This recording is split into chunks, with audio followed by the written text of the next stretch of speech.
Hello, good morning, lovely people.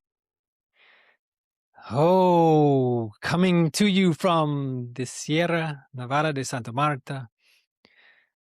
And life is on the mind today. Life is in the mind. I was out here planting some trees in the soil, and it's been on my mind lately, this idea of balance, right? We live in this world of duality, and we have the positive and negative, and they keep the whole thing together. And there's an intelligence there in the nature, right? This isn't we might have input, but this whole big thing we could call existence or the universe. It's um we're part of it, but it's not our design in any meaningful way. So our job is, as humans, is to listen for the source, to separate the signal from the noise. And there's so much noise right now. These we're building around these devices, and somehow we're forgetting to take care of biology, of of our nature, of where vitality really comes from. And so it's just a reminder. We're all here to remind each other of what it is we're here to do, and that in this moment we can remember, we can start making choices that really align with the clarity we get when we slow down, when we listen to that intelligence that's operating within us. It's not outside of us, and we have to turn off our programming a bit to really listen. And so there's this thing called like the 80/20. My good brother Eli, he has a 80/20 system for food forestry, for land management. And yeah, the idea is 80% stays wild, 20% you cultivate. And I think humans, we have to ask ourselves, like, how do we fit in the 80/20? Because some of us live really disconnected from nature. Not just some of us, most of us. And when I talk about nature, I'm talking about the earth. Of course, there's nature everywhere all the time, even in a cement jail cell or school cell. Um, yet, yet there's this vitality that comes from the earth, and that's the 80/20 of like how we're living with the earth. And I was thinking more like 80% of humanity, hands in the earth, feet in the earth.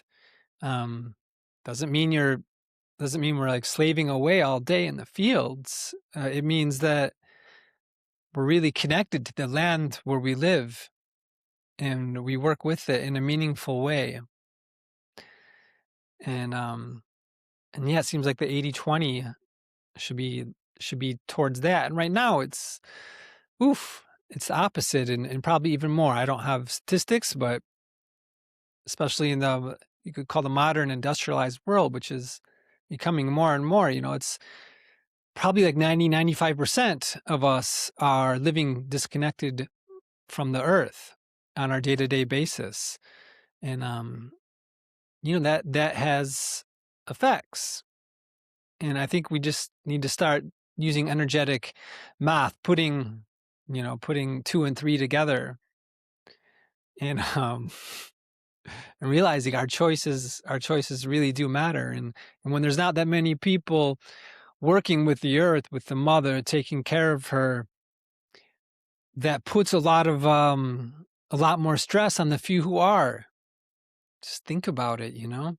If 5% of humanity is working the land for the other 95%, for example, don't get caught up in these numbers.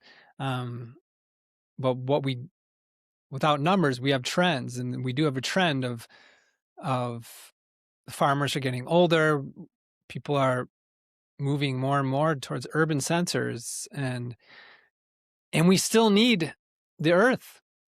We're always going to need the earth when we're humans, unless we have another planet, which, some people think Mars. It's like, why are we even bothering this discussion? Mars, the moon, as if the earth does not give us so much. It's really, it's a tragic comedy, really, and it's, I'm staying light about it because that's how to balance it out. The madness of what uh our direction has become up until now. It's we don't need to run away to another planet. We have water, we have biology. Yes, there's mosquitoes, there's things that bite you. I'm here in the jungle, and those things make us stronger. Hard work makes us stronger. And where does the vitality come from? Come back to this. And it's coming from the soil. It's coming from real live soil. It's coming from the rain. It's coming from our healthy gut biomes. It's coming from the sun. It comes from the trees. All of it works together in this perfect harmony, and this dissonance that we're feeling right now. It's not perfect harmony, it's dissonance, but that's also part of nature. So it's not to say that there's nature and there's not, but there's listening to nature, and there's acting in accordance with natural law, and there's not. And this is the calling. It's the calling that I think many of us are feeling. I think we know that there's an imbalance, that there's this dissonance, and we're looking for answers. And the answers are under our feet. The answers are inside of our hearts. They're inside our bodies. They're all around us. But the answers, they're not in the fake world. They're not in the digital world, because guess what? It's a tool, and there's no vitality in this tool. Let's just be honest about it.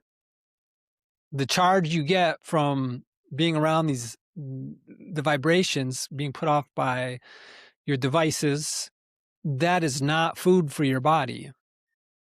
Where the earth is food for your body, the sun, light, true light is food for your body, the starlight, the air.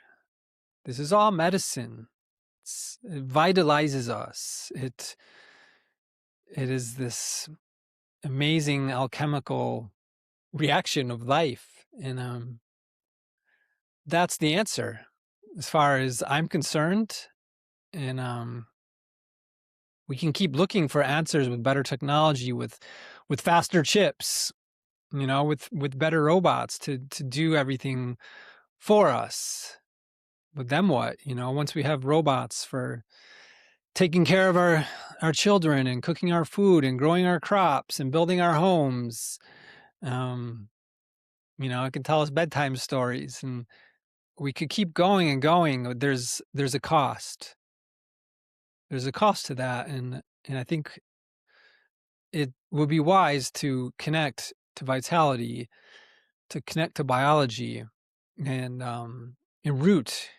become rooted once again in life, and let our creations, let our technologies we use be a reflection of this vitality, a reflection of this powerful mystery that is fueling this life, this creative force.